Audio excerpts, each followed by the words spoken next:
Hey everybody, we're back with a new video we're going to share with you today. It's grilling season, and unfortunately a lot of us, with the weather, we might have a rainy day, or maybe we don't have a grill, or we just don't want to, it's too hot to be outside. So we're going to share with you the reverse sear method to make any type of a steak in your oven. Now I have here, it's a 2.5 inch thick cowboy ribeye steak. And you could use this with a tomahawk steak or any your choice. I picked this one only because ribeye has a lot of flavor to it. And this would serve easily, probably 2, maybe 3 people when we slice it thinly. So it's big.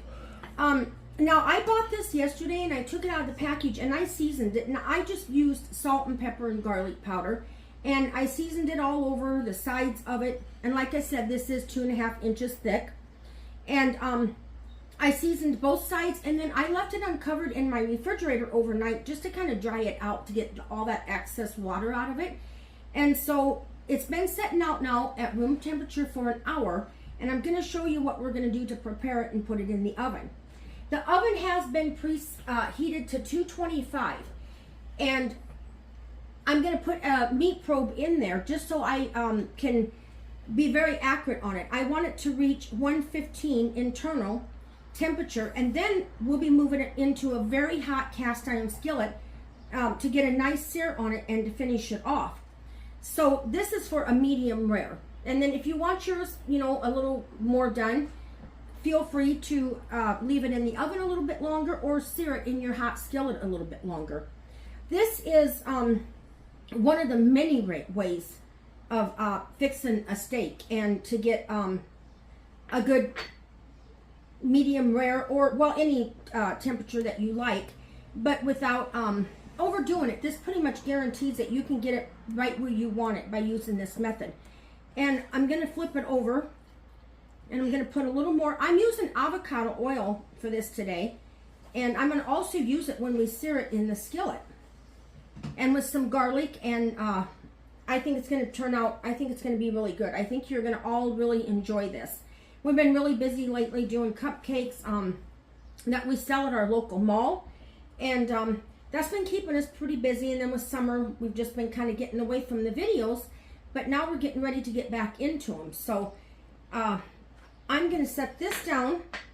And I have a meat probe here that this is going to stay into my oven, and I'm going to set it, I'm going to put this halfway into the center of this steak, and I want to kind of measure first because it's important to have that center so that you can get the true reading of it. So I'm going to gauge my center at right here. So I'm going to hold my thumb right here, and I'm going to go ahead and insert it right down here into the center of this steak until my thumb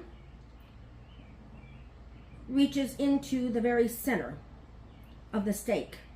This is pretty thick, so there's no way of really knowing unless you just measure it with your thumb. There's so many different, it's so interesting, the different methods that you can use. You can use a cold sear to do a steak, and that's another video I'd like to share with all of you someday. There's just so many different ways. But even a steak is very easy to mess up if you don't properly sear it. You can get like a brown ring on the inside of it, and it can just be kind of a challenge, and sometimes it just can't be avoided. But anyway, this will help avoid that. I'm not going to say it will prevent it entirely, but it will help avoid that. So now that I've got the probe in here and I have it set, I'm going to put this over onto a cookie sheet that I have a rack on. It's just a cookie rack, a cookie cooling rack. And I've got my probe in here. And so this is going to be pretty much ready for the oven. The oven is set at 225 degrees. You want to do this really low. And I'm going to estimate that this is going to take maybe 45 minutes to possibly an hour to reach that 115. But I will have this on the outside that will let me know when we are at that 115. So I'm going to get this going into my oven, and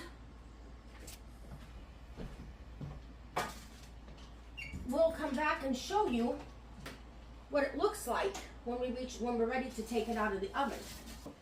Hey everybody, we're back. Now we've had our cowboy ribeye steak in the oven here at 225, and my alarm was set at 1:15.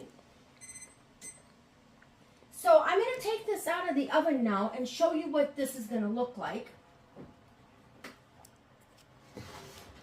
It smells delicious in here.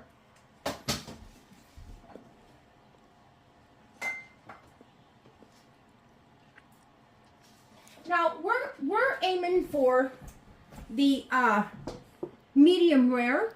So I pulled this at 1:15.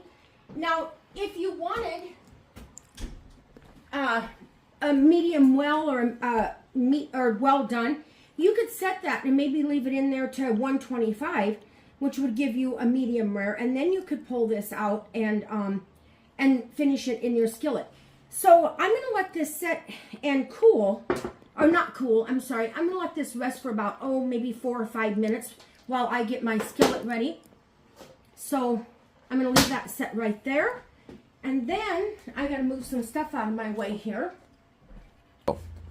So while I'm letting the ribeyes rest here for a few more minutes, I'm going to preheat a 12-inch cast iron skillet on a high heat. And I want this to get pretty hot because I want this to really get a nice crust on it when we put it in here. So I've got, I'm going to add about, 4 tablespoons of butter, give or take, and you can add even more if you like. One other thing that I really like to use, and it's a little on the pricey side, I like to use clarified butter. And I do have some, but I just had a little bit of butter here I wanted to use up. You can actually use salted or unsalted. I think it's kind of your own preference. And I'm going to grab a little bit of a different knife here. I've got some garlic here that I'm going to mince up a couple of cloves of this.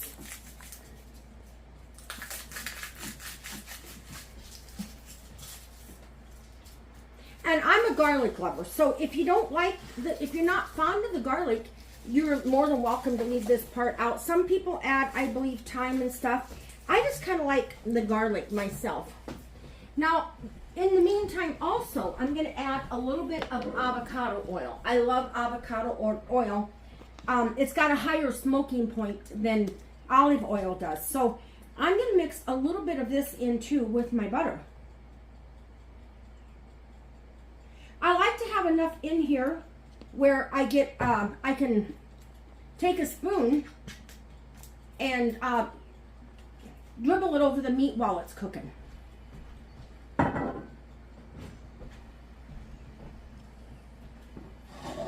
And this is on my very large eye on the stove, so it's not going to take this long to heat up at all. And the steak is already hot too, so that's going to help.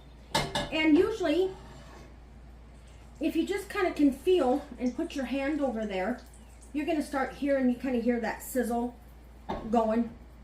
And at this point, I may even add just a drop more of the avocado oil. Once you use avocado oil, it's really hard to go back to olive oil, although I do still use olive oil, but it's hard to go back. So, well, I've got this heating up on a high flame here.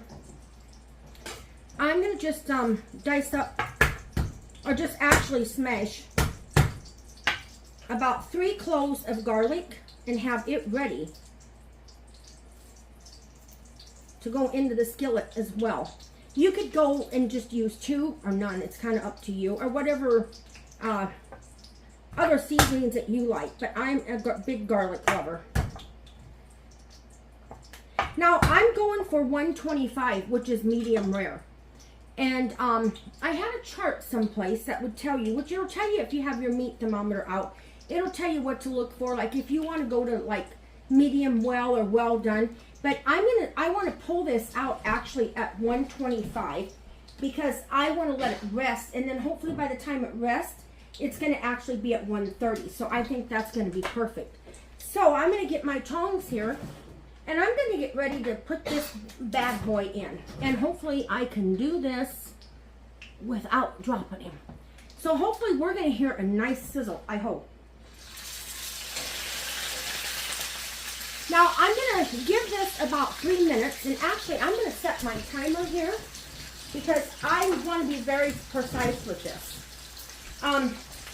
Resist the urge to like turn this before I would say your 3-minute mark, because you can build up a very nice crust. And I have turned this down to, probably about a medium heat now. I've turned it from the high down to the medium. And so I'm going to get out maybe my larger tongs because this is a little bit of a heavier steak. And this pan is getting pretty hot. But I just don't think that you can beat a cast iron skillet for frying meat. You get such an even heat off of them. And I love them myself. But I don't want to move him. I want to move him around in the skillet, but I don't want to turn him yet. Because I'm wanting to get that nice crust on the bottom. That's what really gives your meat, I think, a really good flavor. So I'm going to leave him alone a little bit. And just kind of keep an eye on it. I know I said don't lift, but I want to check it just to make sure that it's getting a nice brown. I may have to turn it before the 3 minutes is up though, only to keep it from getting too brown. So I just slid this off because honestly my smoke detector went off. I forgot to tell you, take your smoke detector down if you can. So I'm going to flip this over and you can see how nicely this is crusted on this side. And so I'm going to set this for at least another 3 minutes. Actually, it was about 3 minutes to the time. And like I said, I want to pull mine out here at 125. So now I'm going to take, since I've lowered my heat, and I'm going to add my garlic in. And just kind of start giving that a little bit of a move, moving it around my skillet. And then I'm going to take a spoon, just a regular tablespoon, so I can start, put some of this garlic infused oil on top of this steak. And I'm going to check it with my probe here shortly to see where we're at temperature wise.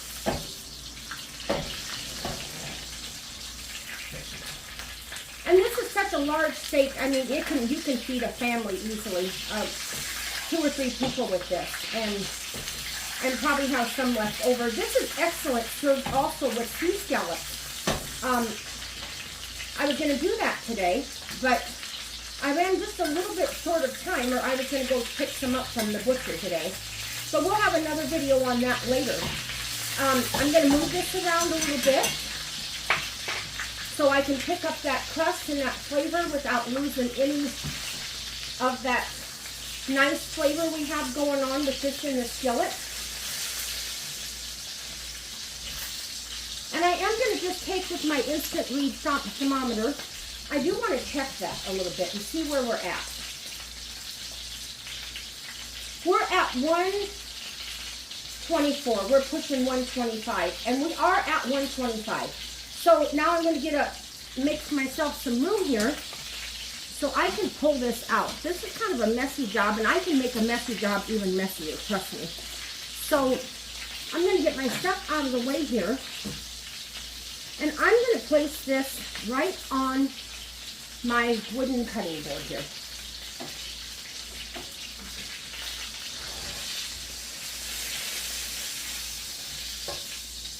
I'll let you take a look at the other side, how nicely crusted that is. It's got a wonderful crust on it.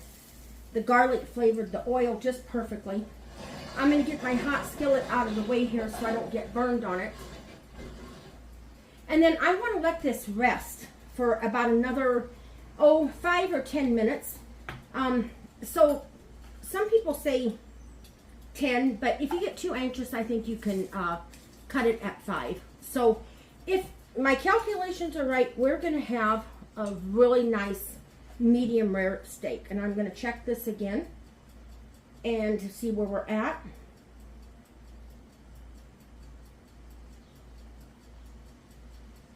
I want to try to let it set, and it will continue to cook, and it'll bring it up to about the 130 mark, and we don't have long to go. But if we cut into this right now, we're going to lose all them delicious juices, and we don't want to do that. So I'm going to try to keep my hands off of it for as long as I can. And then in the meantime, I'm going to get a plate that I can slice this and lay it on it and let you see what the end results are going to be. So we've been letting this rest a good close to 10 minutes now, and I am going to get my knife, and I'm going to cut this open here, or start slicing this. Now I like to slice it thin, and what's nice about this is this might be more rare than the center part. So if you're somebody that does like medium well, this might be a better piece for you. And really you can just see how nice and tender that this is cutting. It's just cutting and I like to cut mine thin.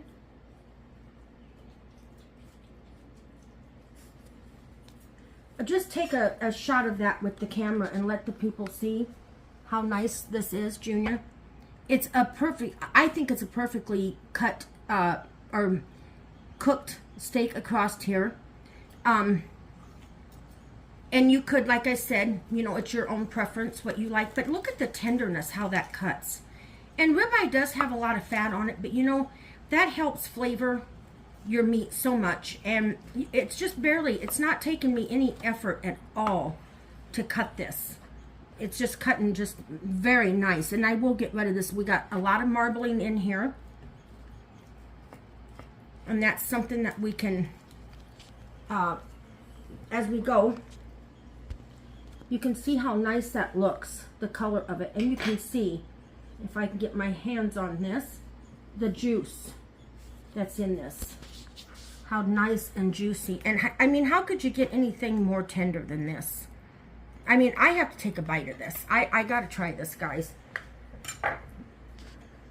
And you can see that how far that this will go on feeding a family. Or a dinner for two. So I'm just going to taste this and see.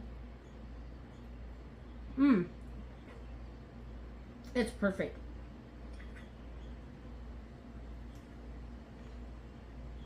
It's so nice and tender. You just couldn't get it any better, I don't think. So I'm going to cut this some more.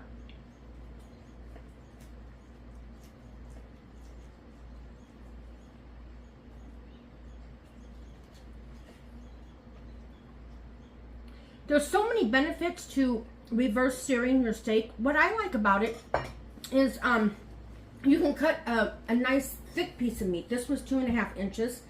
And like I chose ribeye, but you could choose any cut. You could even do this with the tomahawk. But what I like about it is if you want to prepare for a nice dinner, you can put this in the oven and it's basically going to take care of itself. And then a quick 5-6 minutes, I think I had it in my skillet, and it's done. I don't have that much of a mess. I got my pan, but honestly, quite honestly, I didn't make near the mess I would have made if I would have cold seared this or fried it traditionally in the skillet. And this same method works on the grill too. So I hope that you have enjoyed this. I'm going to plate some of this, and you can have a better look at it. And see the nice pink in there. And we still have plenty left here to cut, so you can see plenty of the juice that's in there. And then I'll put that little bit over there too. So I hope that you enjoyed this video, and if you did, hit that like button and subscribe to our channel for more of these recipes to come. And have a nice day, everyone.